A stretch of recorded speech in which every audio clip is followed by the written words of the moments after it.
dyan. Huwag ka makulit. Ay, no. No. Baba ka na, baba. Mamaya. Papaliguan kita pagkatapos ni mama kumain, ha? Paliguan kita mamaya tapos kumain. Ha? Okay? Alaga ako makulit. Alaga ako makulit. Kumakain ako, guys. Mga palalabs, tanong ko lang, no? Ilan ba talagang followers ang dapat natin i-follow sa loob ng isang araw? Or ilang subscriber tayo sa isang araw? Kasi last day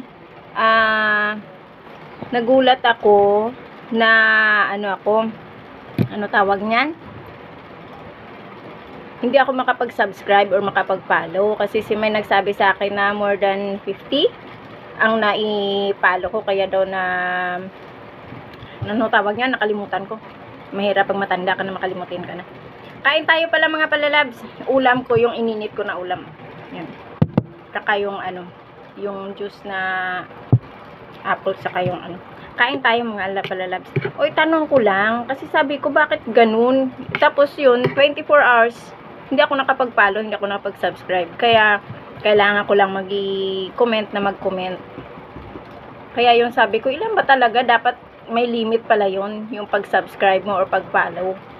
So, kung sino makasagot mga palalabs, paki-comment para malaman natin, ha?